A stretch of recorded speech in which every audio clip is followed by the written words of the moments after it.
So today is 8th November 2020.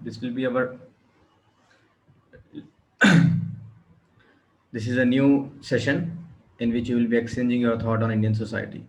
So we will call upon our participant Hajra Kulsum, she is an law student from Osmania University, pursuing her fourth year. Hajra Kulsum, over to you. Explain your thought and your ideas about Indian society, and share your uh, experience at the same time, how this course has helped you in developing a thought about Indian society or Indian issues at large as an Indian Muslim. Over to you. Assalamu alaikum. I hope I'm clear enough. Yes. So I just tried to put some of the points that I could comprehend so far with respect to the caste system in India.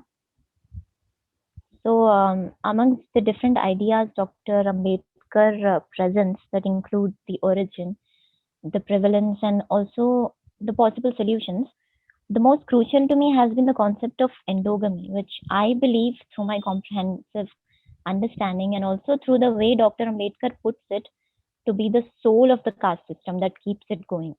And as Ambedkar says, that endogamy that keeps, it is the only characteristic peculiar to caste. And if we succeed in showing how endogamy is maintained, we shall practically probably have proved the genesis and also the mechanism of caste. So these are the words of Ambedkar, and it is so strikingly important because the very foundation of a society is the institution of marriage. If you want to get rid of something and eliminate it from the society, it is not possible unless it is first completely eliminated as the basis or an essential prerequisite of marriage. If it exists as a basis of marriage, first it has to be eliminated from that particular way. So, because marriage is not just any other human affair, but it is a part of one's belief and also a societal reputation. So one cannot afford to go wrong with it, right?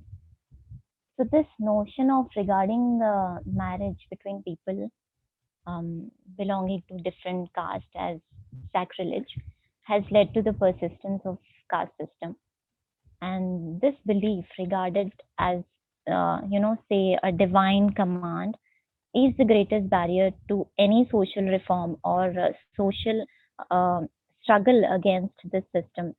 And the social reforms we have had so far as a result of modernization, urbanization, etc. Many people have spoken up against caste system, but this voice and the struggle as a result is confined only with respect to opportunities, and also we have, of course, the criminalization of untouchability. They also have their legislative drawbacks, but we have had this reforms.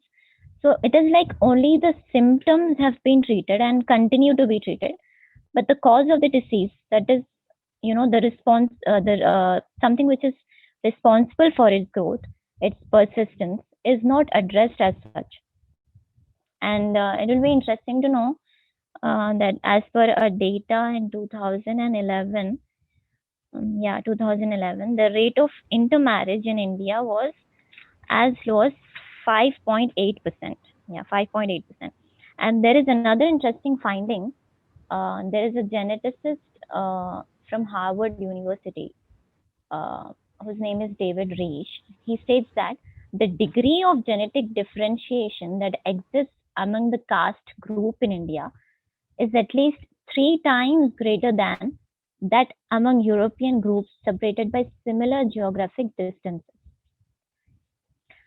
So these are some of the shocking findings which kind of make us relate to our understanding, the direction. And coming back once again to the concept of belief, divine command, purity, sacredness, and sacrilege, we have a crucial observance to be made here, that a human who is devoted to a religion fears God, and the man is consistently conscious and particular about his relationship with God. So I draw this point through a very important view, which Dr. Ambedkar brings up while replying to Gandhi in his write-up. He says that the saints never carried on a campaign against untouchability. They were not concerned with the struggle between men. They were concerned with the relationship between man and God. It is very crucial to be observed carefully here that they did not preach that all men are equal. They preached that all men are equal in the eyes of God. And he further says that this proposition is something which nobody finds difficult to preach or dangerous to believe in. So, what makes it stronger is the indifference towards fellow humans and the lack of understanding that there exists a relationship between man and man. And further, the victims of this caste system, I would say, they have also accepted their fate mainly because of the teaching they receive, which is only with respect to between man and God. The approach between man and man, the rights and duties are just seem to be nowhere present in the religious teachings. And yeah, moving ahead, we have another Just, interesting thing. sorry to interrupt, but as you have mentioned about that symptom and cause, can you Yes, elaborate that point? yeah, sure. So what I was trying to say is the social reforms we have had so far are only with respect to the opportunities. We have reservation and we have criminalization of the practice of untouchability, etc. So these things, the social reforms and struggles that have been made to eliminate caste system or to fight against it, these are not substantial.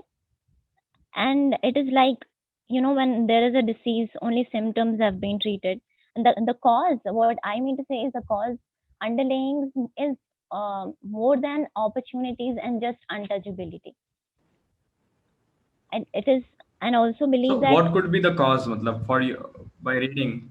yeah, endogamy, I was saying endogamy particularly. Okay. As per my understanding. So this, not just endogamy, it could be. I further make some more points here, so it would add to it. But what I believe is this untouchability and opportunities के respect में जो भी reforms हुए, this is like just symptoms being treated and the cause remains. Because the cause remains, the disease does not go. Okay. Mm. Yeah, you may proceed with your next points. Yeah, the next point I was making is regarding the biological defense, which Dr. Ambedkar mentions here. This biological defense is basically the concept of eugenics, which is a science of controlling heredity. So the idea is, if the caste distinctions are not maintained, it is going to dilute and generate the divine existence of Hindu society. So defending caste endogamy, and stating eugenics as a defense. So C.N. Roy, I don't know exactly who this C.N. Roy is, but he says that downfall of Hinduism is because of not observing caste distinction, and he further states that this is uh, worth noting that the Brahmin was originally created by eugenic selection, and he also gives examples of intellect in Bengals being all Brahmins, that is Raja Ram Mohan Roy, Ishwar Chandra Vidyasagar, and Bankim Chandra Chatterjee. He gives these examples. So this biological defense, the preservation of heredity remains even now, and is probable reason to the persistence of endogamy. I hope I'm clear.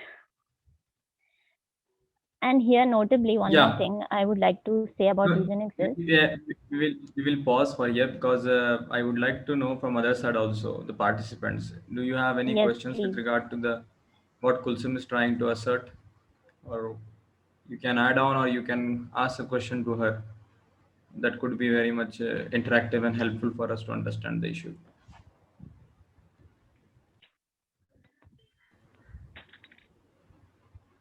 Hello, am I audible? Yes. Yes. Yeah. Uh, so A there, bit louder. yeah, there is another point I would like to add. I don't think just endogamy is the problem for caste system, because the Hindu scriptures says that Hindu scripture, that is Rig Veda, states that uh, like Rig Veda is the starting point where from all this caste system is started, according to my knowledge. Rig Veda states that Brahmins came from the head. We there is Brahma, according to him, like there is a god who creates human beings, according to Hindu mythology.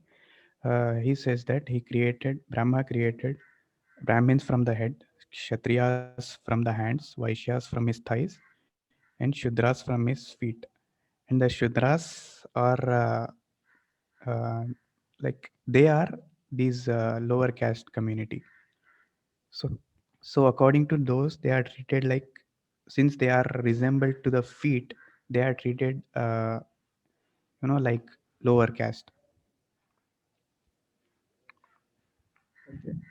So please introduce yourself, your good name, because Yeah, you log my name in. is Mohammad Nadeem. Uh, I'm an engineering student. Thank you.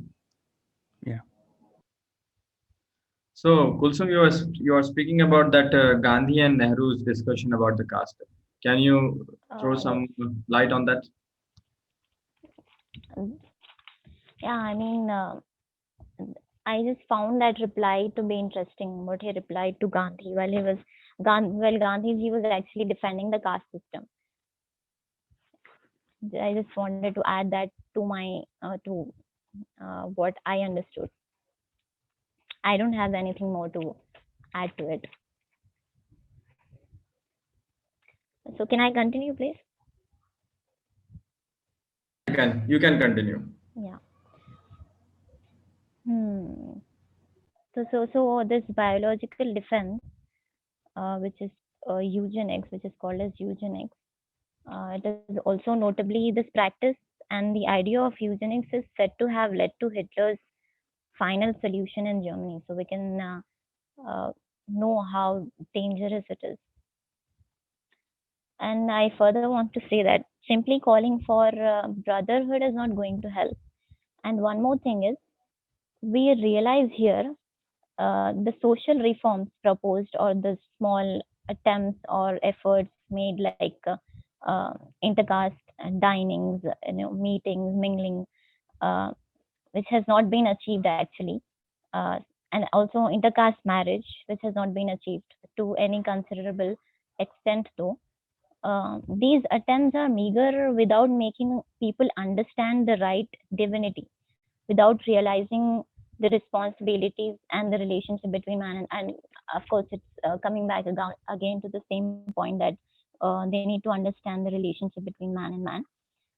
So one cannot get rid of this evil. And as Dr. Ambedkar urges us um, for the right interpretation in his text, he also emphasizes that right interpretation of the divine scriptures to get away with this caste system. So this could be a solution as well, but is very far from a practical possibilities, I believe, because the religion, the religious books, etc., are in the hands of a handful of people, and not every Hindu, as we know, can read and interpret his scriptures. As हमारे हर घर में, हर मुसलमान घर में कुरान होती, वो लोगों को तो कम से कम कई लोगों को मालूम भी नहीं रहता उनकी बुक्स क्या है. Ji, And see again, this is also I governed by totally this agree with very that. caste system.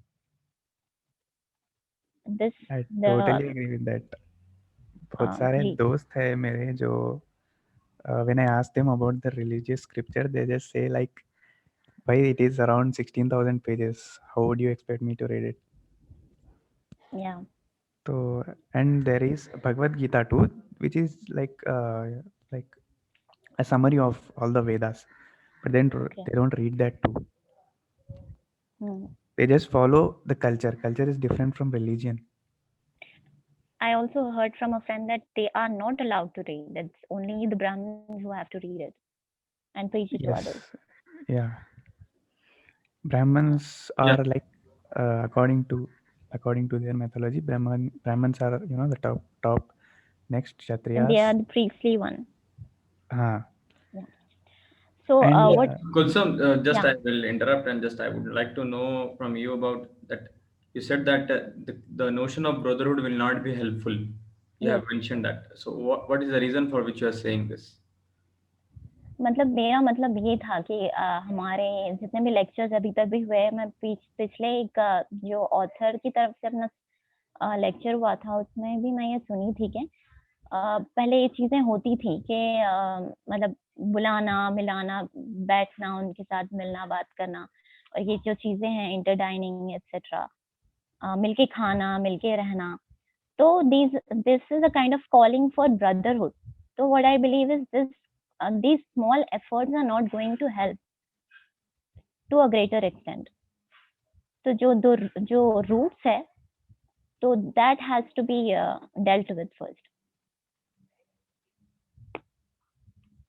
Any other point that you would like to add? Because we will be concluding your side, then we will be asking other Am parts. I going to conclude? Okay, I just want to continue, please. Just 5 minutes, Yazia. Okay, then. I just want to complete.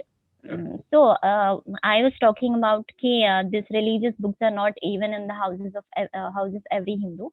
So again, if we observe, this is also governed by this very caste system, you see, as to who is authorized to read and interpret the scriptures. Hence, the major part of society, it's nowhere in the picture. It's not there in the purview to know themselves what their religion says to them. So this realization, this reform with respect to correction of belief within this religion seems so difficult that I feel rather than correcting or daring to correct these beliefs, than raising or questioning, it might be easier for them to embrace completely new faith, and a faith which has a reasonable and substantial emphasis and importance of relationship between man and man, which is so strict in its commands towards fellow human beings that it's clearly stating that affairs with fellow human beings between man and man would be more critically judged, and there lies little scope for forgiveness, while the affairs with God are more forgivable. If you know what I mean. Was that clear? Better you elaborate that. You said about that correction of belief and all those things. These Yes, words. yes, yes. Yeah. So what I understand is correction of belief for them.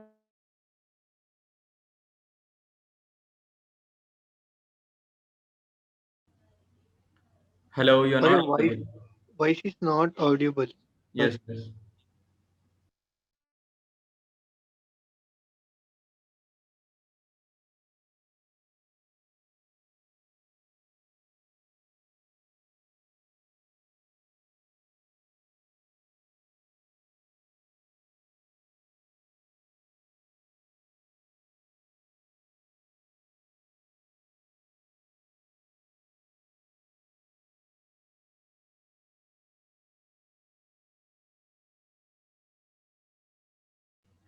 Hello, Kulsum.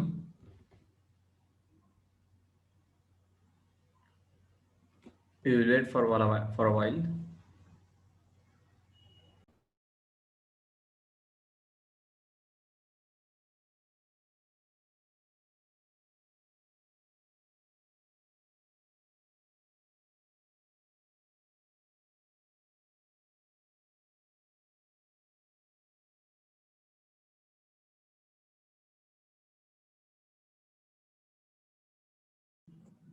I guess she left.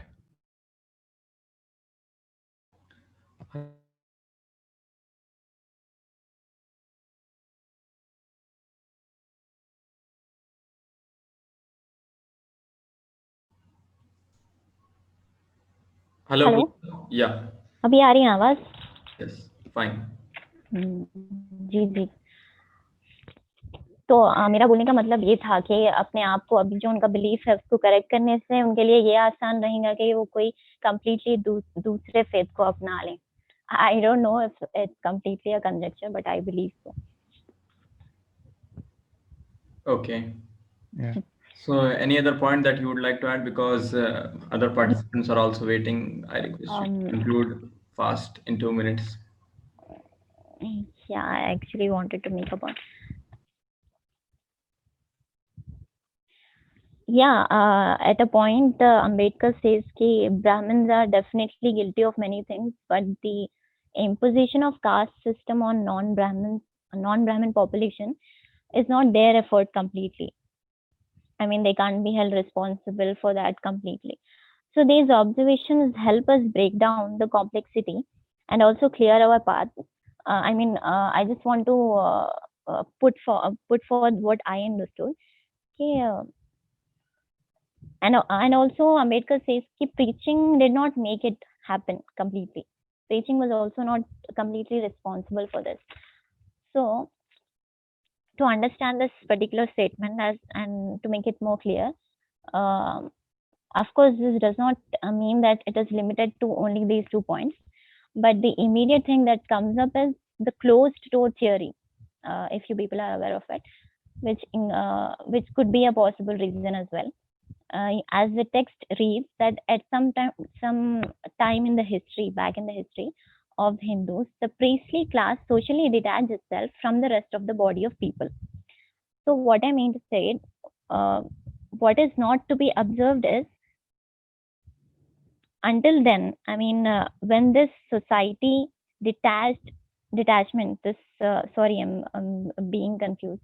What I mean to say is, when this closed door theory was adopted by the priestly class, that particular sect of people being referred as class. Here they are being referred as class, priestly class. So until this theory or this practice was started, it was class, and immediately after this um, started happening, this closed door theory went into practice, it converted into caste. If you got what I mean, the priestly class, and we very well know the difference between class and caste. So it could be another assumption. But when the closed door practice started and the society lost its open door character of the class system, then it started moving towards a caste system. And this mechanism could be perhaps a reason to saying that it is not just about preaching or it's not just about the Brahmins. So this was the last point I wanted to add. Thank you. Thank you. So thanks, Kulsum, for sharing your thoughts. And also at the same time, you shared about your thoughts, and at the same time, you shared about Dr. B. Ambedkar's writing on the caste. So we'll move on to the next participant. So, is there anyone who will be speaking, or should I call out the names? As such, right now, I don't have any list of the speakers. I'm expecting that those all who are here will be speaking or sharing their thoughts. So, कोई भी अगर बात करना चाहते हैं या अपने बात शेयर करना चाहते हैं, they are open. They can unmute yourself and come forward and speak.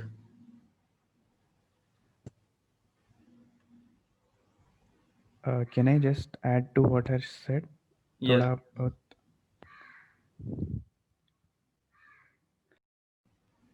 Yeah, you can proceed.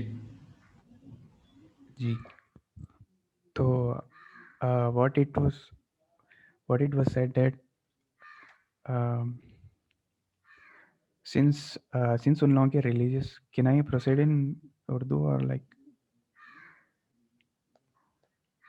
hello? Yeah, you can proceed. No issues. आप उर्दू में भी बोल सकते हैं, इंग्लिश में भी, no problem with that. जी तो सिंस उन लोगों के रिलीजियस स्क्रिप्चर्स में ही ऐसा लिखा हुआ है कि ये caste system by head by like उन लोगों को एक बॉडी को चार पार्ट्स में डिवाइड करके एक एक को एक एक का दर्जा दे दिया उन लोग तो this there might be two possibilities this might be exactly correct or this there might have been some additions to their religious scriptures because there is nowhere written that these religious scriptures are totally authentic. They might have been additions and तो मतलब थोड़ा infiltrate करा जा सकता इसमें। तो in during the Britishers period, जहाँ पे जब ब्रिटिशर्स चले जा रहे थे, तो तब ब्राह्मण्स का बहुत बड़ा इम्पैक्ट था। लाइक अथॉरिटीज सबसे ज़्यादा ब्राह्मण्स पे चले गई थी। तो एवरीथिंग जो भी पढ़ना था, जो भी था, लिटरेसी थी, सब उन लोगों के पास ही थी। दो they might have changed this accordingly. They might, I don't know, but they might have changed it accordingly. And उनके हिसाब से चेंज कर ले सकते। And according there is only, like as far as my knowledge, there is only one book that is free from all these infiltration, that is Quran. तो Okay, thank you. Ji Yes.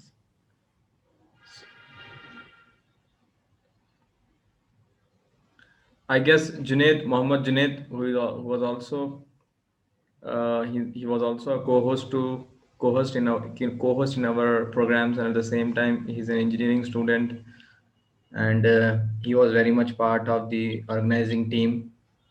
Junaid, I request you to proceed with your thoughts and ideas and what you have gained out of this course. Assalamu alaikum warahmatullahi wabarakatuh. Better you open your video, that will be more fruitful, and that will be an interactive session. Actually, I'm outside, so I may not be able to open my video. Okay, no problem then. I'll be speaking on the topic I'll be giving a review, a short sum up on the book Hindutva, Who is a Hindu by Savarkar. So what I have understood, I have made some points. Firstly, जो है इस book के जो है मेरे को जो समझ में आया, मैं उसके हिसाब से जो है आपके सामने एक 8-10 पॉइंट जो है रखने की कोशिश करूँगा। पहली बात तो यह है कि इस बुक के जो है 2 ऑब्जेक्टिव्स है। एक ये है कि defining who is a Hindu, और दूसरा जो है एसेंशियल्स ऑफ हिंदुत्वा। ये 2 चीज़ें जो है मैं इससे 2 ऑब्जेक्टिव्स इस बुक के मुझे समझ में आए हैं। तो पहला ऑब्जेक्टिव जो है हु इज़ अ हिंदू में सावरकर कहते हैं कि सावरकर ये बताने की कोशिश करते हैं कि हिंदू सिर्फ एक रिलीजियस टर्म या रिलीजियस नाम नहीं है, बल्कि एक ज्योग्राफिकल, रेशियल, नेशनल और कल्चरल जो है सारी चीज़ें वो इसके अंदर खींच लेते हैं कि हिंदू की आइडेंटिटी कैसी है समझाने के लिए। जैसा कि ज्योग्राफिकल का अगर मैं एग्जांपल दूँ, तो जैसा कि हम जानते थे कि पुराने टाइम पे जो सप्ता सिंधुस नाम के जो 7 रिवर्स जो कहे जाते हैं, सिंधुस्तान, ये जो पर्शियन जो लैंग्वेज थी उस वक्त की, तो वो टर्म्स को जो है एस जो है एच से फिर रिप्लेस हो गया, वो हिंदूस हो गए, वो हिंदुस्तान हो गया। तो वो वहाँ से जो है इसका ज्योग्राफिकल जो है एक्सप्रेशन लेकर आते हैं कि हिंदूस कौन है।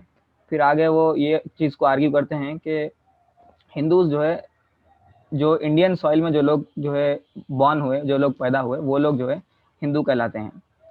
तो ये एक छोटा सा डेफिनेशन जो है वो हिंदू कौन है उसका इसमें समझाते हैं, और साथ ही साथ हिंदू के डेफिनेशन के अंदर वो क्रिश्चियंस और जो है मुस्लिम्स को इसके अंदर से एक्सक्लूड कर देते हैं, क्योंकि अब वो अब्राहनिकल रिलीजन्स है और ये इंडिजीनियस रिलीजन्स है। तो इंडिजीनियस यानी ज्योग्राफिकल एरिया में भी रहना, रेशियल भी जो है हिंदू जो है हिंदुस्तान या सिंधुस्तान जो एरिया है उसके अंदर से बॉर्न होना, और इसको एक होली लैंड जो समझता है वो हिंदू है।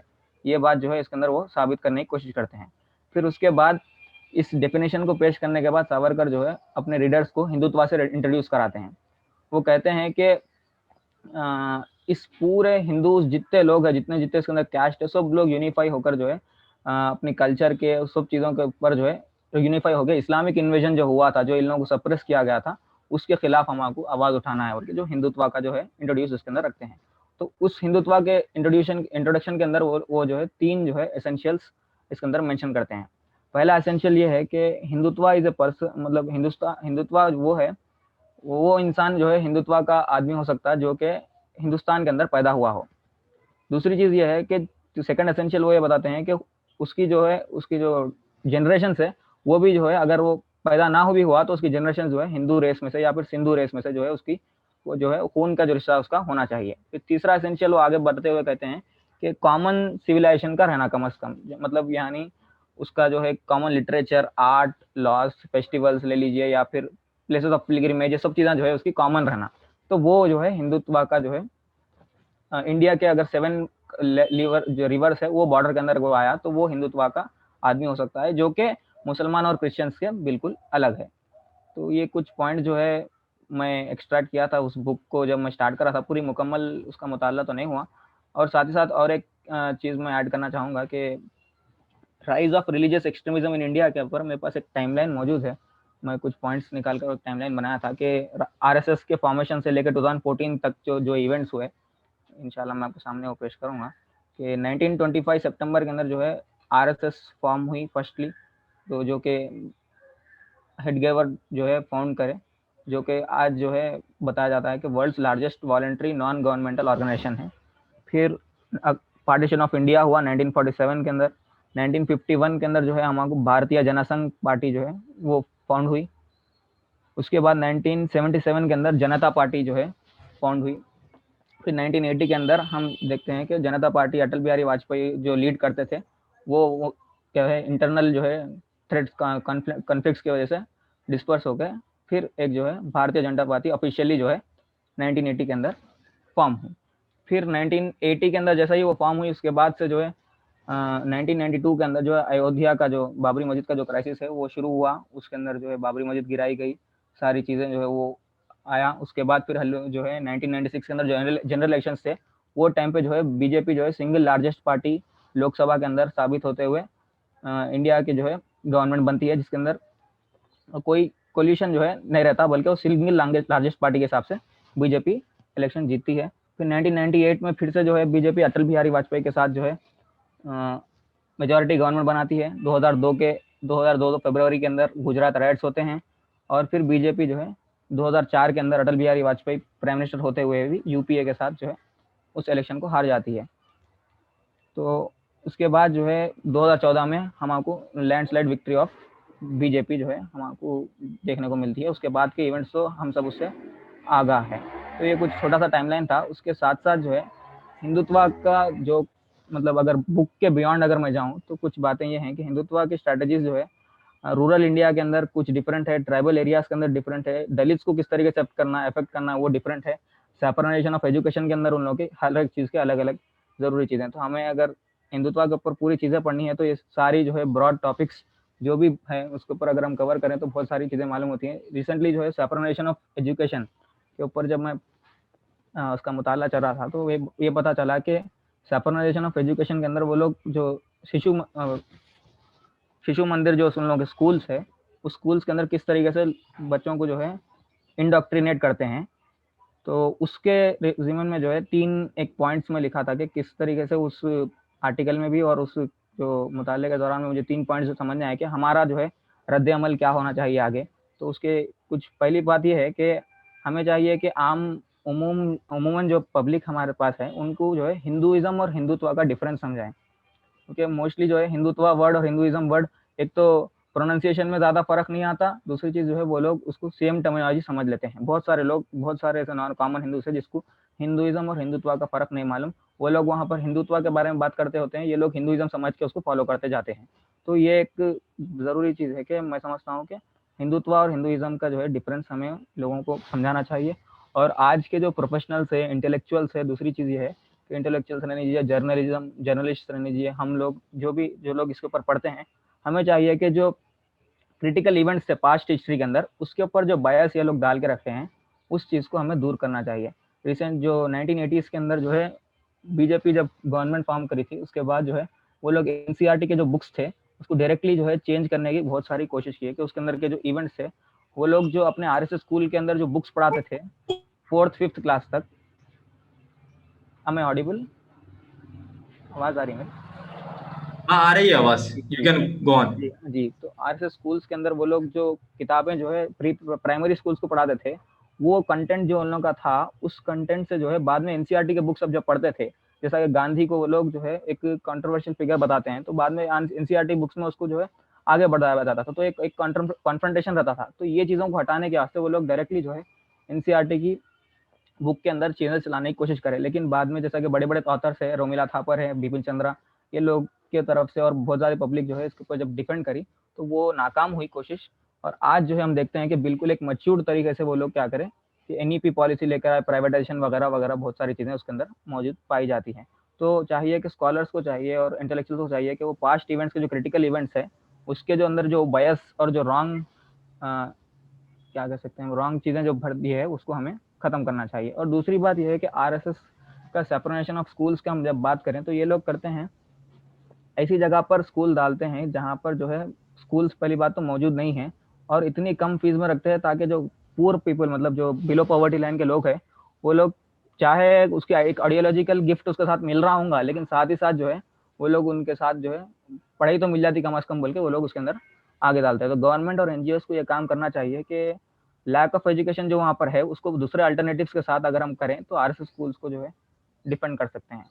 तो ये कुछ पॉइंट्स थे जो मैं ज़्यादा तो तैयारी कुछ नहीं कर सका लेकिन आपके सामने पेश करने की कोशिश कर रहा था। जज़ाकल्लाह खैर। जज़ाकल्लाह खैर, शुक्रिया आपका।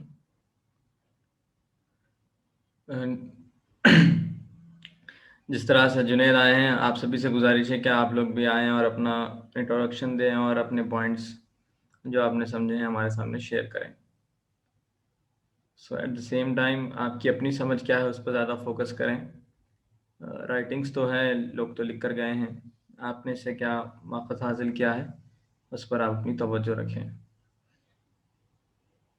तो अगर आप में से कोई अगर आगे बढ़ कर के आइए।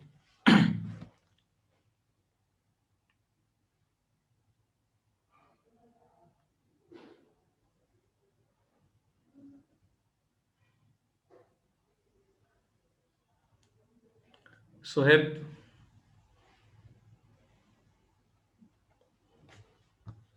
आप क्या मौजूद है वहाँ पे?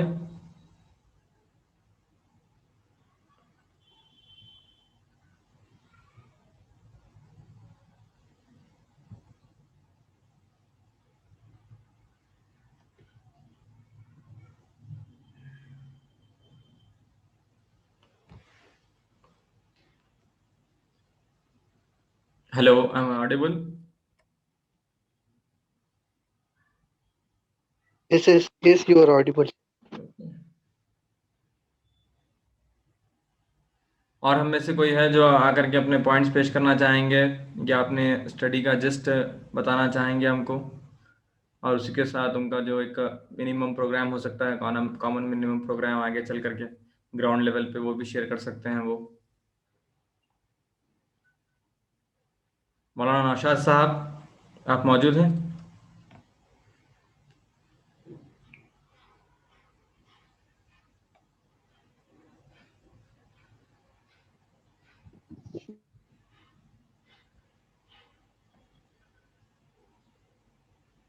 Hello,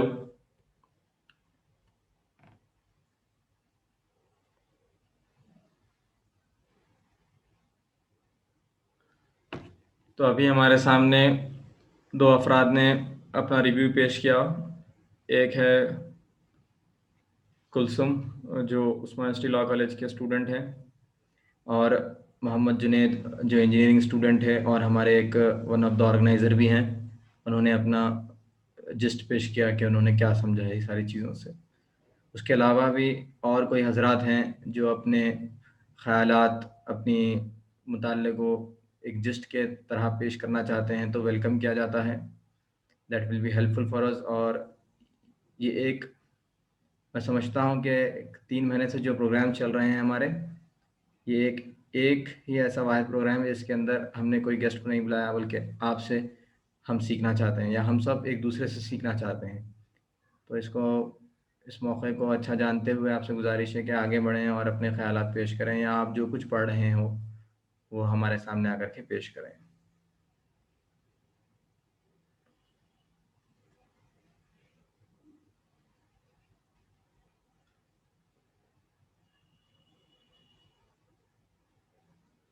This session is open to all.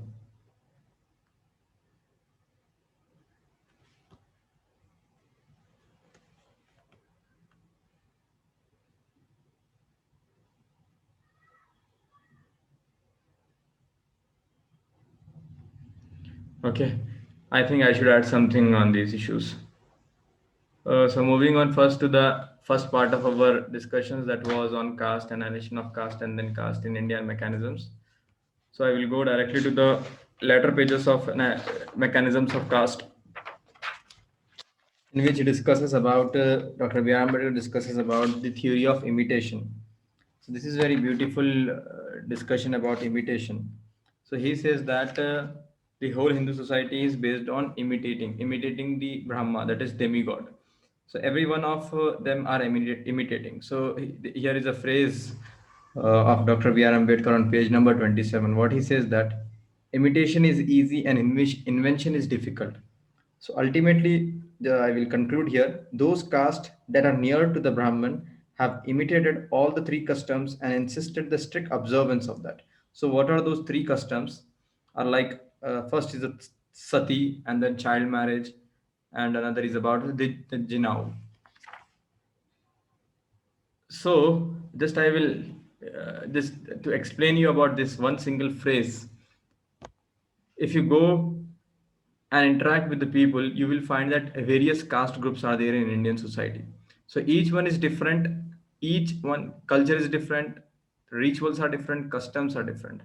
So the more he's near to the Brahmin caste, he will be having the more customs in his life, more rituals in his life. If you go to the lower caste, you will see that there will be no band on funeral, whereas they will be banned on the funeral, whereas on the upper caste, that is Reddy or some Brahmin group, there will be no band ceremony on funeral. At the same time, you will be having various rituals at the time of marriage. When you go to the lower caste, you don't need a priest to solemnize the marriage, but when it comes to the Brahmins or to the upper caste, you need a priest to that. So the difference, various different rituals, which itself explains you this statement that there is an imitation, that is a copy paste. Each one is seeing the Brahman and then they are copying. So today, if you want to understand about the Muslim society, Muslim or Indian Muslim as such, you need to understand that if a Brahman do something, then it is acceptable to all. If Brahman practices the Islamophobia, then whole Hindu society will be practicing it as a part and parcel of their religious structure. Let's take an example from Indian national movement.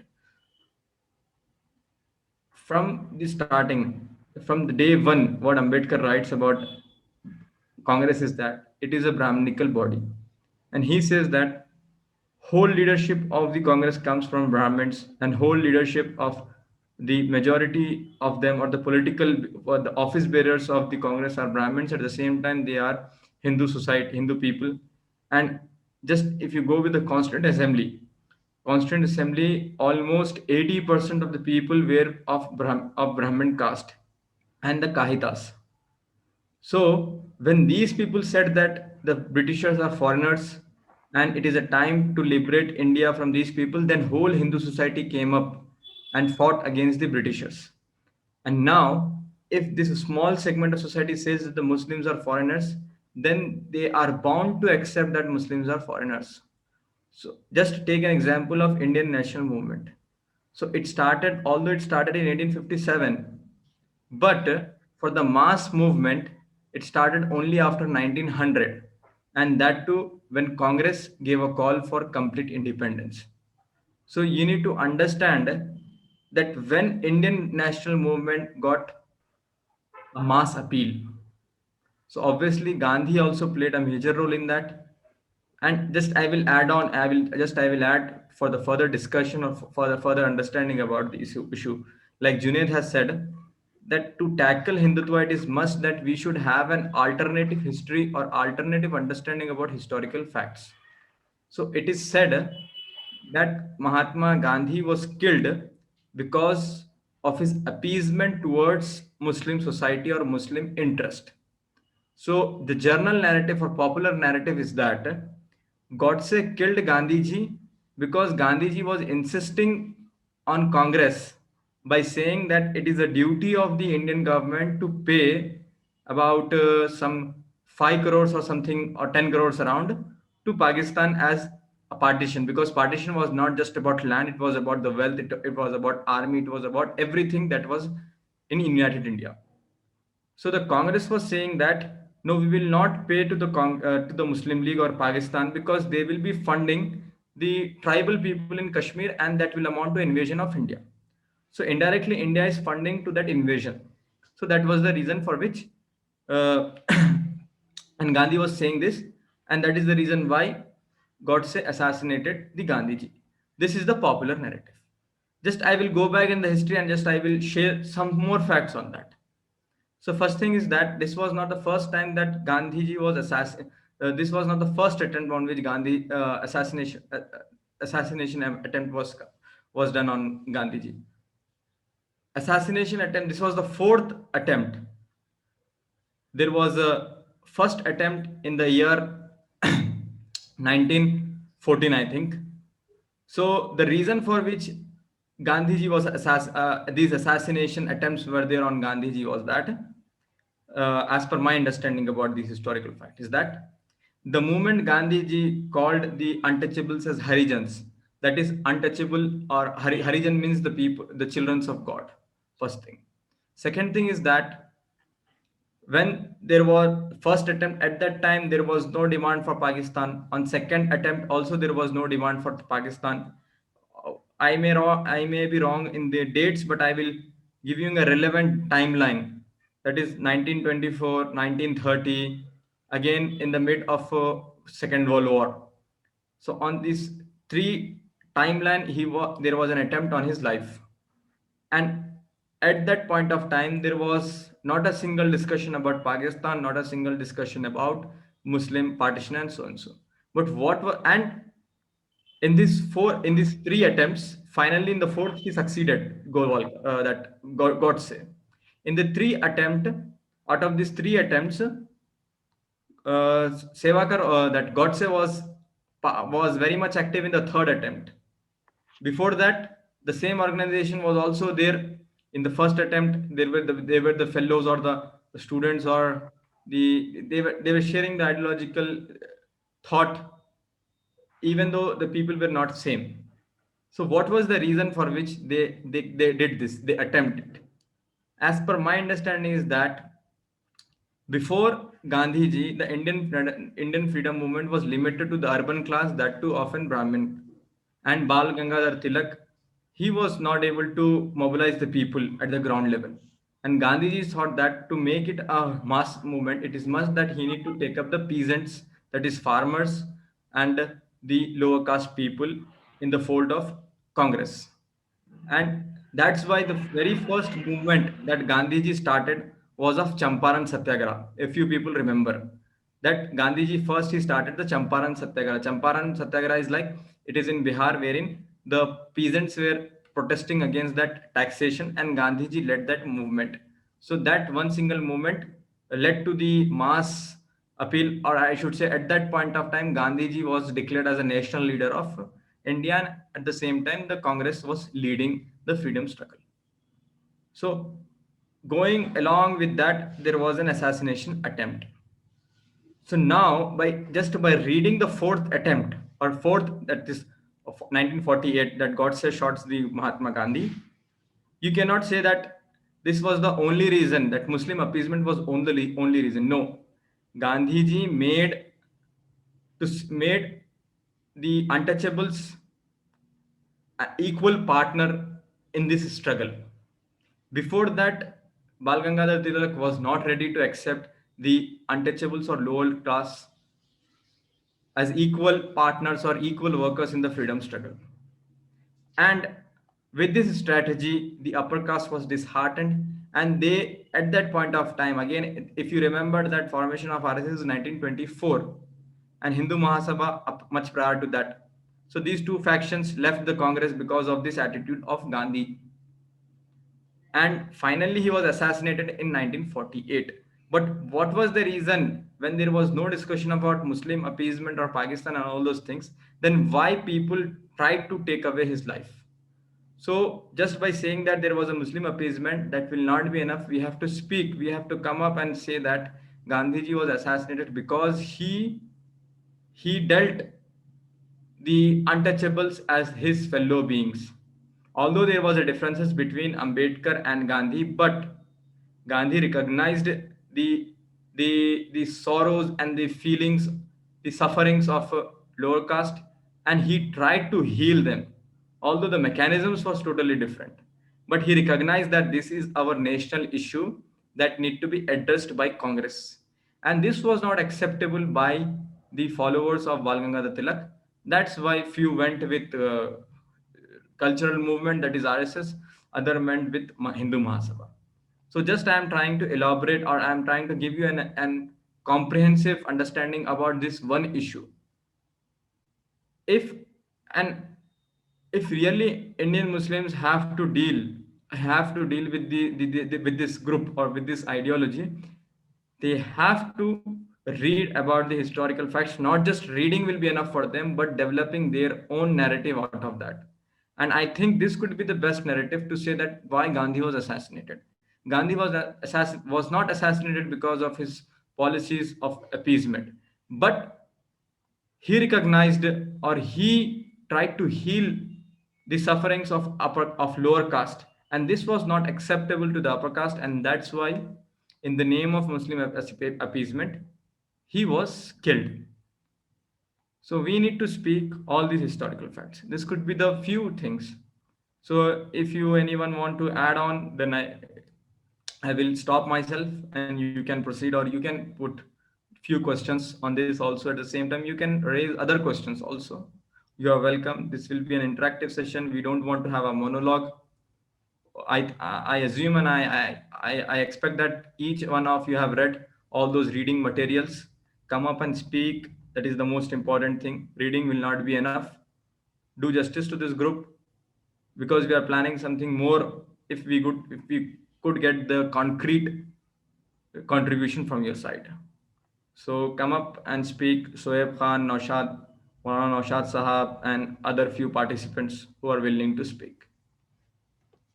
Hope I have clarified myself.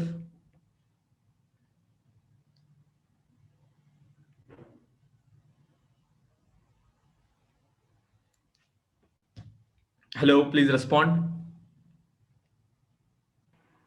अस्सलाम वालेकुम। जी वालेकुम सलाम. Please introduce. मैं नौशाद अख्तर नदवी जी. महादुल आली इस्लामी से। बहुत अहम points आपने उठाए, और जो आपने अभी कहा कि गांधी जी का जो असैसिनेशन किया गया है उसके पीछे ये वजह हो सकती है, तो ये बहुत ही सही कंक्लूजन है, मुझे ऐसा लग रहा है, क्योंकि मुस्लिम अपीजमेंट ये बड़ा इशू नहीं था उस वक्त। गांधी जी तो तमाम चीज़ों के लिए राज़ी थे सेकेंड गोलमेज कॉन्फ्रेंस में, और यहाँ तक कि उन्होंने इस बात की भी इजाज़त दे दी थी कि आप जो है गाय की भी कुर्बानी कर सकते हैं, बस आप लोग अनटचेबल से अलग रहिए। और लेकिन उस वक्त जो मुस्लिम कायदीन थे उन्होंने डॉक्टर अंबेडकर साहब का साथ दिया, और इसकी वजह से कॉमनल अवार्ड उनको मिला। गांधी जी को ये बात बिल्कुल पसंद नहीं थी कि अनटचेबल एक अपना अलग फ्रंट बनाए या अपना एक अलग ताकत बनकर के उभरे। उनकी स्पीच में हमने एक कोटेशन देखा जिसमें उन्होंने कहा कि अगर अनटचेबल और मुस्लिम दोनों मिल जाए तो ये जो है हिंदुओं के लिए बहुत ही खतरनाक होगा। उन्होंने ये बात लिखा, मुस्लिम हूलिगन्स एंड अनटचेबल हूलिगन्स। तो इस एतबार से गांधी जी ये एक पॉलिटिकली वो अपर कास्ट को मजबूत करना चाहते थे, और उनको ये बात अच्छी तरह से मालूम थी कि आइंदा जो है वोट की जो राजनीति है उसमें इसकी सख्त ज़रूरत पड़ेगी, इसलिए कि ब्राह्मण या अपर कास्ट सिर्फ अपने बल पे हिंदुस्तान पे हुकूमत नहीं कर सकते। तो इसलिए उन्होंने सत्याग्रह किया पूना में और अनशन पे बैठे, और जो कॉमनल अवार्ड मिला था उसके खिलाफ। तो इससे पूरी गांधी जी की जो शख्सियत है वो उभर करके आती है। अब इन सारे वाकयात को पढ़ करके हम लोगों को क्या समझना चाहिए और हम लोगों को क्या करना चाहिए, ये चीज़ बहुत अहम है। इस मुल्क में खास करके आज़ादी के टाइम भी जितनी भी तहरीकें उठी, डॉक्टर अंबेडकर साहब की तहरीक, मुस्लिम लीग और उसके अलावा कांग्रेस, और यहाँ साउथ इंडिया में ईवी रामास्वामी पेरियार की, उसके बाद नारायणा गुरु की, ये सारी चीज को पढ़ करके उसके बाद हिंदुस्तान में जमीयत उलमा भी थी मुसलमानों की तरफ से, फिर जमीयत उलमा इस्लाम भी थे। तो इन सारी चीजों को पढ़ करके हमें अब अपना मुस्तकबिल का एक जबरदस्त स्ट्रेटेजी और प्लान बनाना चाहिए, और मुसलमानों को इन तमाम चीज़ों से, आम मुसलमानों को इन तमाम चीज़ों से बाखबर करना चाहिए कि अभी आप जो कुछ देख रहे हो इसकी जड़ें बहुत मजबूत पहले से इसकी जड़ें थी, आप उन तमाम चीज़ों से अवेयर थे ही नहीं, और आप सही तौर से आप समझे नहीं, और आपने अपना जो उसूल और जो ज़ाब्ता बनाना चाहिए अपने सरवाइव के लिए, इस मुल्क में रहने के लिए, वो आपने सही तौर से आपने अपने मुस्तकबिल का कोई भी सही ज़ाब्ता या उसूल बनाया नहीं कि आप किस तरह से इस मुल्क में रहेंगे, आपकी हैसियत क्या होगी। आज़ादी से पहले तो मुसलमान बहुत ताकतवर थे। डॉक्टर अंबेडकर साहब ने बहुत जगह जगह पे ये एक बात कही है कि मुसलमान बहुत ताकतवर हैं, जो चाहते हैं वो गांधी जी से मनवा लेते हैं। लेकिन पाकिस्तान बनने के बाद मुसलमान ताकतवर नहीं रहे। अब हिंदुस्तानी मुआशरे में मुझे ऐसा लगता है कि हिंदुत्व ताकत का असल निशाना हम लोग नहीं हैं, ऐसा मुझे लगता है। पूरी तौर से नहीं कह सकते हम ये बात, लेकिन जो हिंदुस्तान में जो जितने भी अम्बेडकराइट मूवमेंट या अनटचेबल या SC ST की जो मूवमेंट है, और वो लोग इस बात की कोशिश कर रहे हैं कि अपने लोगों को अवेयर करें, और हज़ारों साल की जो गुलामी का पट्टा उनके गलों में बंधा हुआ है उसको निकाल फेंकें, और उसके लिए वो तरह तरह की कोशिशें कर रहे हैं। तो इस मूवमेंट को दबाने के लिए वो हिंदू मुस्लिम का गेम मुस्तकिल तौर पे खेलते रहते हैं अलग अलग तरीके से। मीडिया उनके हाथ में है, और बहुत सारी चीज़ें हैं, ज़राए हैं, पूरा रिसोर्सेस पर उनका कब्जा है। तो इस वजह से हम लोगों को ऐसा लगता है कि डायरेक्ट निशाना हम हैं, लेकिन इस निशाने के पीछे क्या गेम है। अब मिसाल के तौर पे आप सब लोग जानते हैं, सब अच्छे पढ़े लिखे हैं, कि बाबरी मस्जिद मूवमेंट है, तो वो मूवमेंट क्यों हुआ। अब इसके पीछे उन लोग को मंडल कमीशन को रोकना था, मंडल कमीशन को रोके तो अब ये सारी बातें पब्लिक में आनी चाहिए थी। बहुत सारे जो इंटेलेक्चुअल हैं, मिसाल के तौर पे अभी किसी ने नाम लिया रोमिला थापड़ का और S गोपाल, जो बड़े बड़े हिस्टोरियन हैं, ये सारे लोग फैक्ट को जानते हैं। यहाँ लेकिन हिंदुस्तान में इंटेलेक्चुअल डिसऑनेस्टी बहुत ज़्यादा है। ये सारे फैक्ट को जानने के बावजूद इन लोगों ने कोई ऐसा फ्रंट नहीं पैदा किया जो इस मूवमेंट को बता सके कि बाबरी मस्जिद मुसलमानों का ही मोनूमेंट है, और ये इसका इससे कोई ताल्लुक नहीं है। लेकिन वो लोग इस भीड़ के पीछे, चूंकि यहाँ यही बात है कि यहाँ जितने भी इंटेलेक्चुअल हैं वो अपर कास्ट के हैं, और वो जहाँ कास्ट की बात आती है तो वहाँ उनके अंदर इंटेलेक्चुअल डिसऑनेस्टी पैदा हो जाती है। वो कास्ट के मफाद को ज़्यादा प्रीफर करते हैं इसके मुकाबले में कि वो अपने पेशे के इसको ज़्यादा अहमियत दें। तो इन तमाम वाक़यात या इन तमाम किताबों को पढ़ने का हमारा मकसद ये है कि हम मुसलमानों के लिए एक लाहे अमल और एक हिकमत अमली, एक स्ट्रेटेजी तैयार करें कि हम 10 साल में या 20 साल में अपने मुस्लिम समाज को यहाँ पर हमको लेके जाना है, और इसमें कोई चीज़ रुकावट नहीं बन सकती है, ना हमारी तादाद, ना हमारे अंदर हर तरह की कैलिबर है, हर तरह के पोटेंशियल है।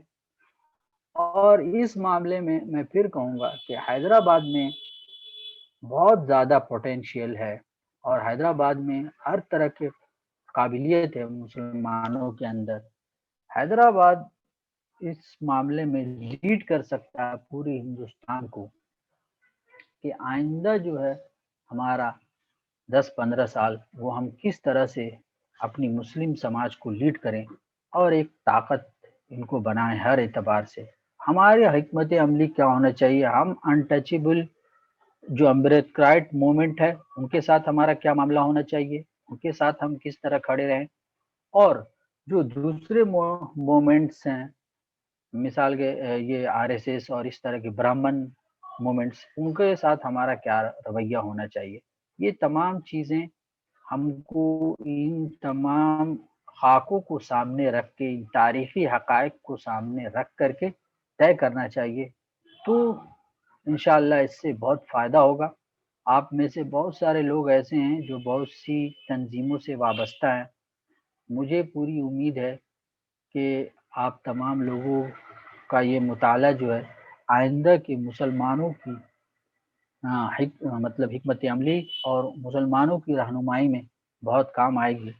इन्हीं चंद बातों पे मैं अपनी बात ख़त्म कर सकता हूँ। मैंने भी कोई ज़्यादा, मेरा ज़हन बिल्कुल खाली था, लेकिन बयास भाई के कहने की वजह से कुछ न कुछ सोचा कि कहना चाहिए।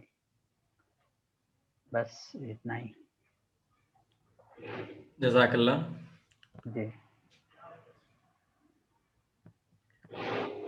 So,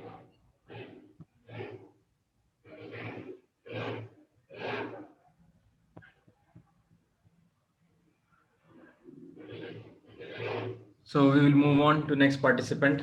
अगर अभी भी कोई अगर किसी किस्म की कोई बात कहना चाहते हैं या शेयर करना चाहते हैं, यार ओपन, बिकॉज होपफुली जो आने वाला हमारा नेक्स्ट सेशन रहेगा वो फाइनल रहेगा और उसके अंदर हमने कुछ और नए गेस्ट को प्लान किया है। इंशाल्लाह आपके सामने वेडनेसडे तक उनका नाम आ जाएगा और टॉपिक भी आपको मिल जाएगा।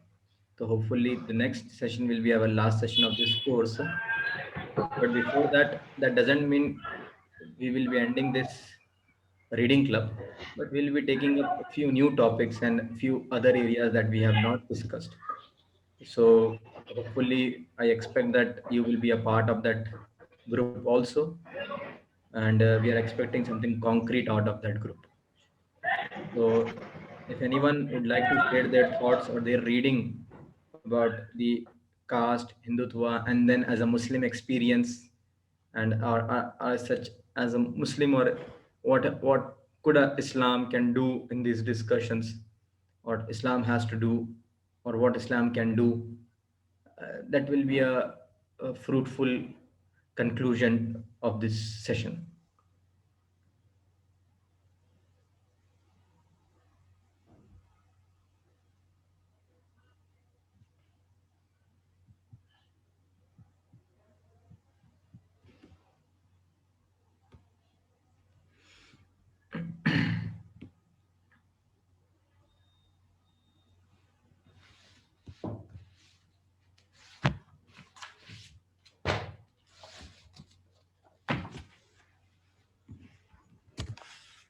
I will wait for another 1 minute, then I would like to share something with you people if no one come forward for that.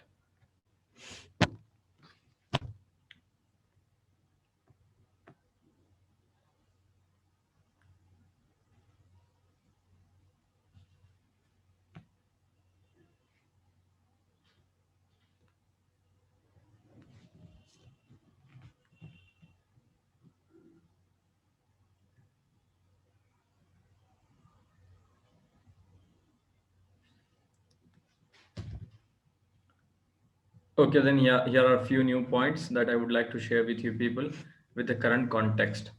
So almost I think we were reading the texts that were written about 100 years ago. Even Hindutva, the booklet on Hindutva was written around 1934. And then this Govalkar's work, We Our Nation Defined, was written in the year 1939.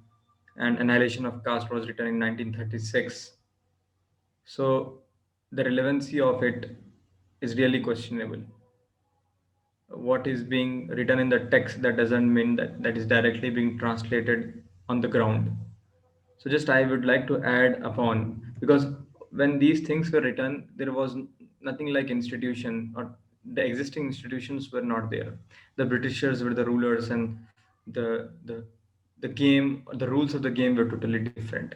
But after 1950, when India became independent, democratic, and equality before law and everyone very equal, then how it is possible that these ideologies or these idea of caste or the classification of human society or human race based on four groups that were discriminatory survived, and now it is dominating as a as a dominant force in the democratic society. So how it was possible, that we need to understand. We are reading text that was written about 100 years ago, and how it was translated when India became independent, that is also most important uh, topic that we need to understand if we are trying to understand the Indian society as of now. So there is a most important and famous case. I should say, if you are Indian Muslim, then you must be aware about two cases. One that is popularly known as Hindutva judgment. Another is Ismail Farooqi versus Union of India.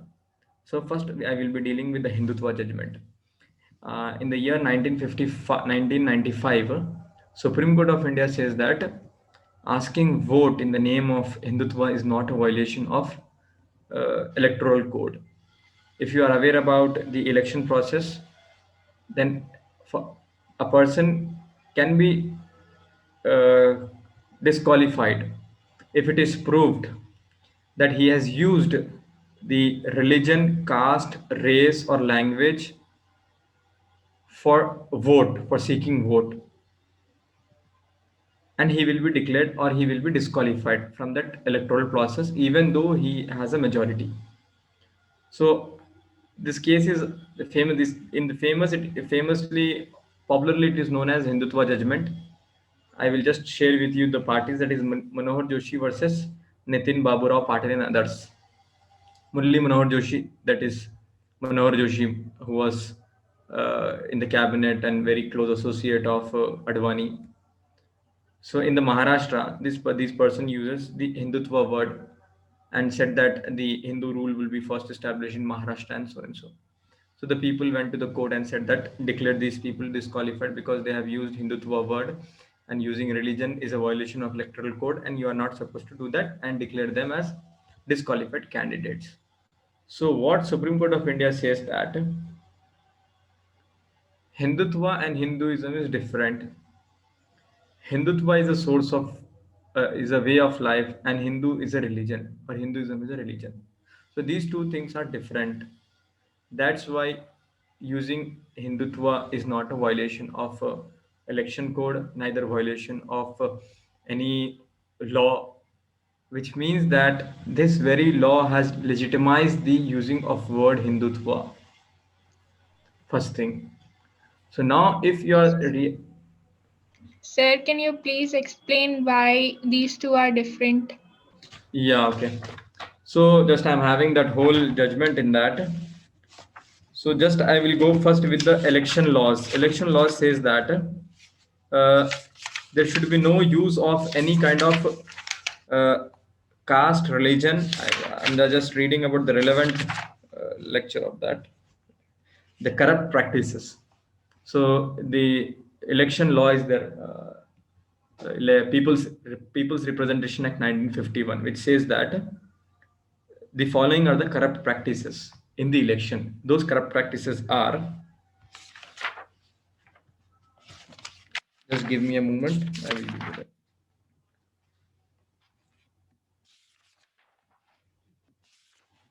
Yeah, just I will read on because it will be helpful for you to understand. And this is the most important thing, because the how the current legal system has legitimized this ideology of Hindutva. And if you really want to bring a change, then change lies here. That the institution that has come up after 1950, how they have legitimized it, and what we can do in delegitimizing that. So here are the corrupt practices of uh, during the election process, and if they are being practiced, then candidate will be declared as void. He will not be qualified uh, to be called himself as MLA, and he will not be a representative of the people. So here are the following subject to. So the any corrupt practices if committed by the returning candidate or his election agent will be declared as void. So those corrupt practices, I'm unable to get that. Yeah.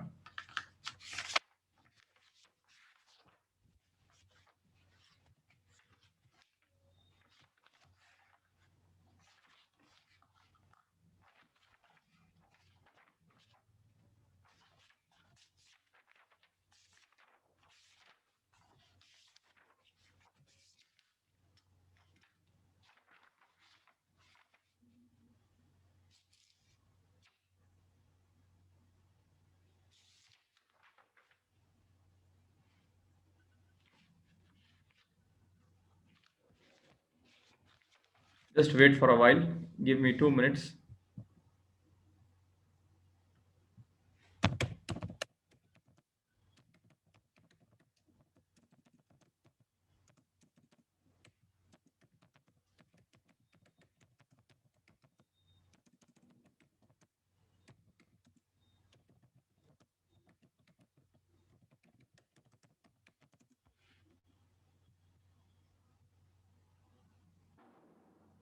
So here are the corrupt practices during election. First, I am reading the relevant one. There are a number of things.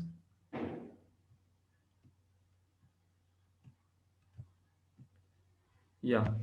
The promotion of or attempt to promote feeling of enmity or hatred between the different classes of groups of India, citizens of India on the ground of religion, race, caste, community or language by a candidate or his agent or any other group with the consent of the candidate or his election agent for the furtherance of the prospect of the election or prejudicially affects the election of any candidate, the propagation of the practice or the commission of sati and so and so. This is not important for us. The important lines of this provision is that the promotion of or attempt to promote feeling of enmity or hatred between different classes of citizens of India on the ground of religion, race, caste, community, or language by a candidate or his agent. So here, I hope my first part of discussion is clarified or you are able to get what I'm trying to say.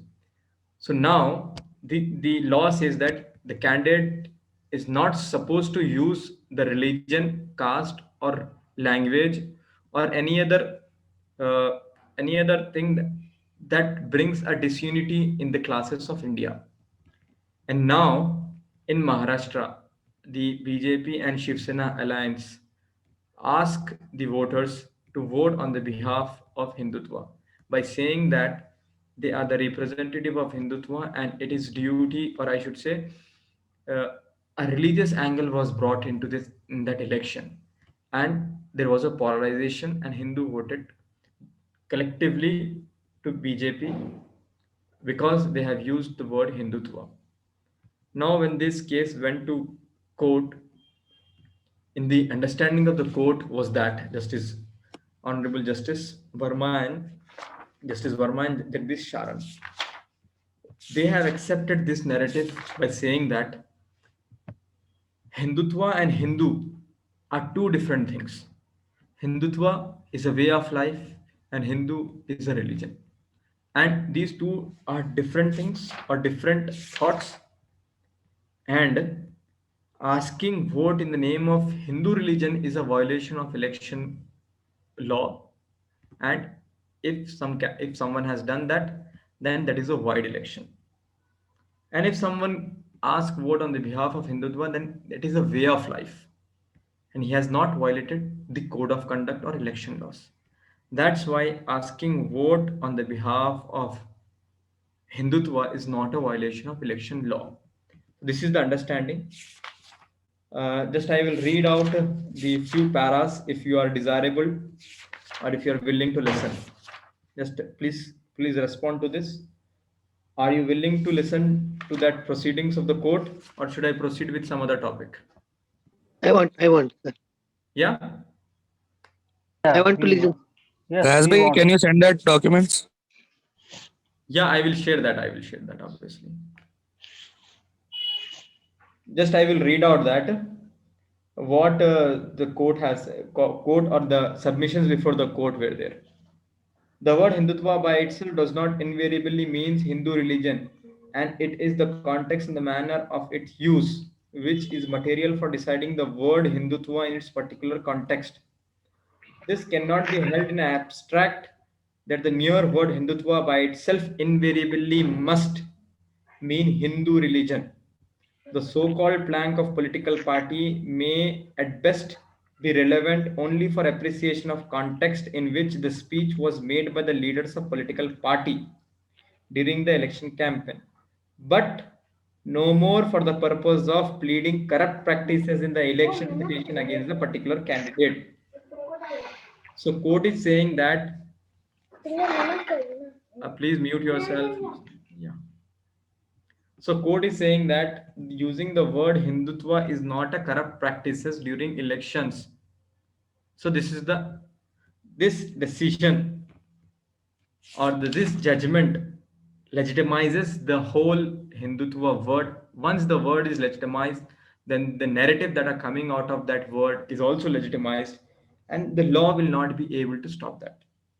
And right now, what you're saying, you see that things are indifferent to the things that are going on. The institutional things, the constitutional bodies are indifferent.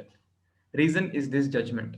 And if Indian Muslims collectively could really have some concrete plan, then it is must that they should challenge or they should build a popular narrative by questioning the reasoning behind this judgment. This could be this is the first thing. Second is about Ismail Farooqi versus Union of India. This is a very beautiful judgment, and this you could understand how blunders that we have committed or what is going on actually in the institutions of power. So this Ismail Farooqi is, I will just give you a context and then I will go on with the judgment. So what happens is that after the fall of Babri Masjid, the whole land was sealed by the government of UP. They have acquired that land. About around 48 acres land was acquired by saying that this land belongs to the government and this is a disputed site and no one shall be allowed to use this land. So this Ismail Farooqi, he went to the court by using Article 32 of Indian Constitution and says that my right to religion is being violated with this acquisition of land. So what is that religion? That is, what is his right to religion? His right to pray, that is namaz. So the court says that masjid or mosque is not an essential part of the Islam.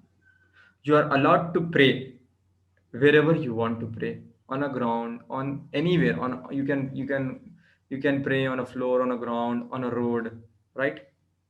In a bazaar, subject that there should be a cleanliness.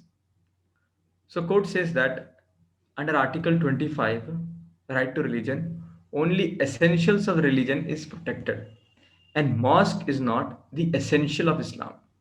That's why by sealing that 48 acres of land, there is no violation of right to religion. Now, it is must for us to understand that what is essential of Islam and what is not essential of Islam is not an issue in the constitutional understanding. Whereas if you go and see that still there was a makeshift temple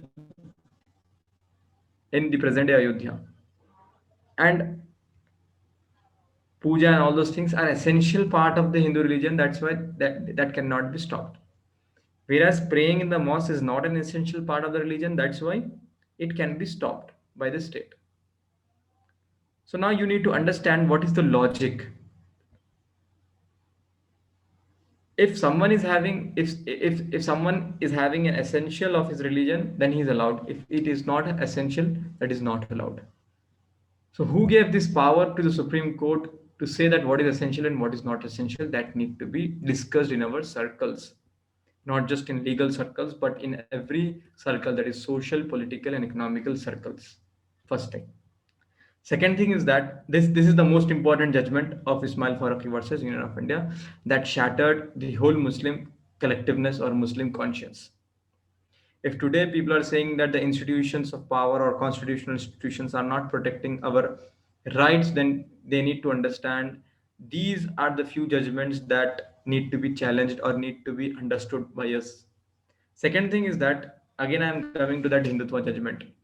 This says that Hinduism and Hindutva and Hinduism is totally different, so and so.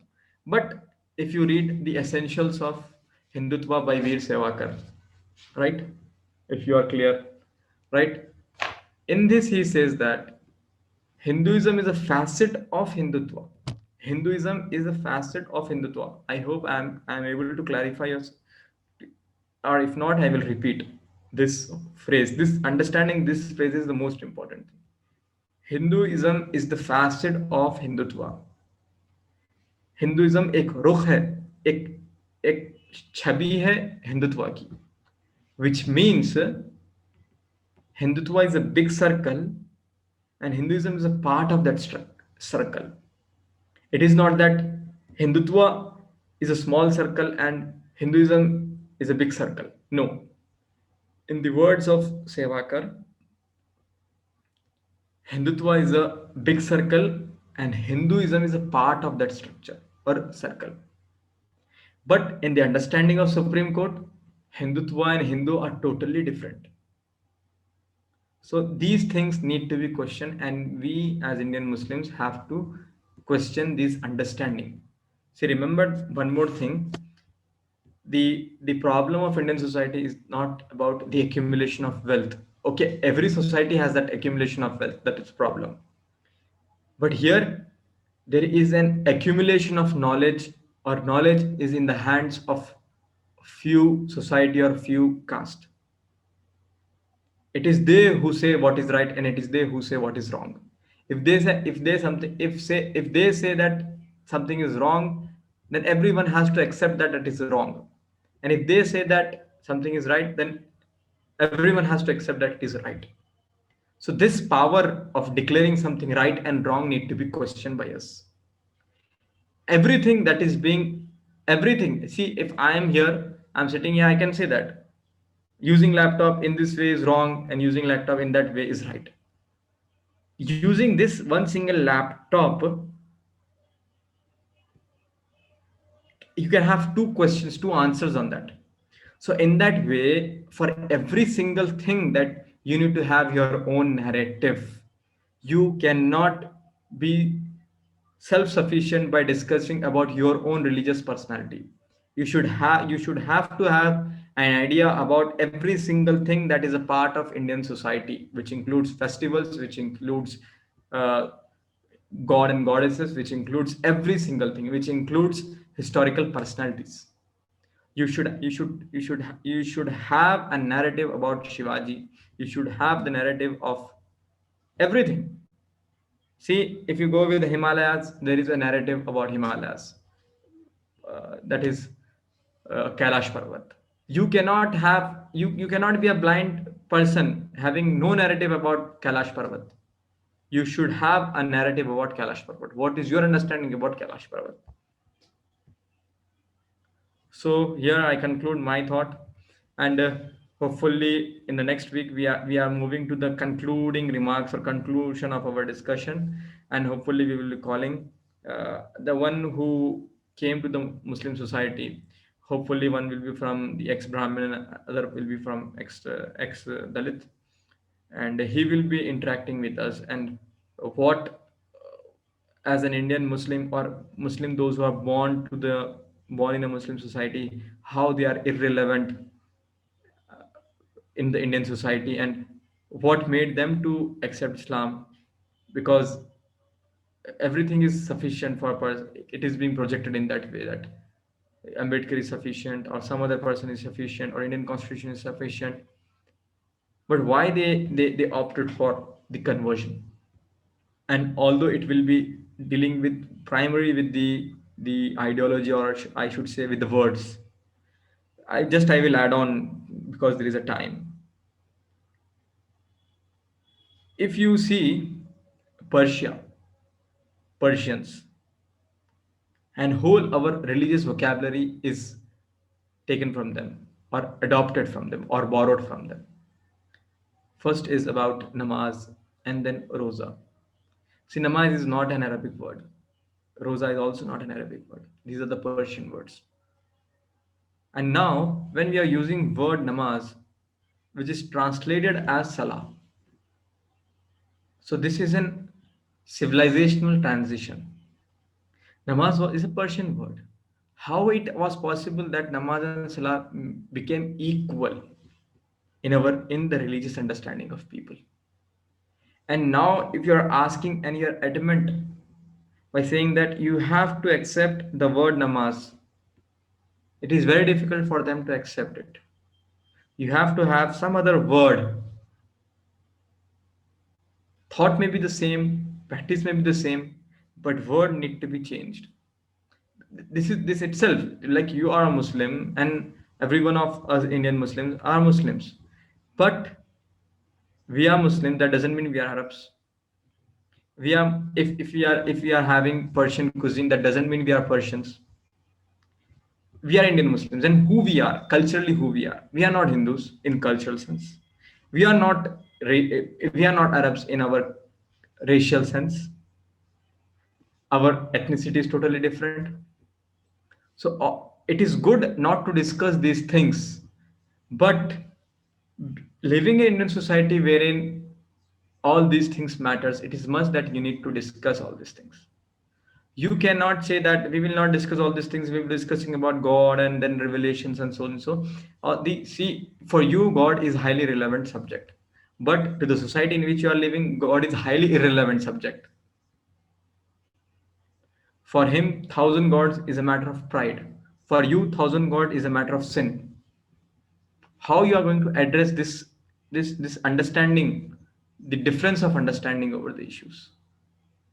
So I request you to kindly develop your own original thought by reading things or understanding about the surrounding things. So we will conclude in another 2 minutes. If you want to add something, or if you want to say as a remark, or if you are expecting something great or something new from our group, we appreciate that. Please come up and speak. Jazakallah khair. In 2 minutes, if no one is going to come, in 2 minutes we will be concluding our session. And I expect in the coming session, please get more numbers, because we are getting guests from other state. Hopefully in after Wednesday or Thursday, I will be announcing who will be our guest. So before that, if you want to give any advice or remark, we welcome you. If not, I will be concluding the session.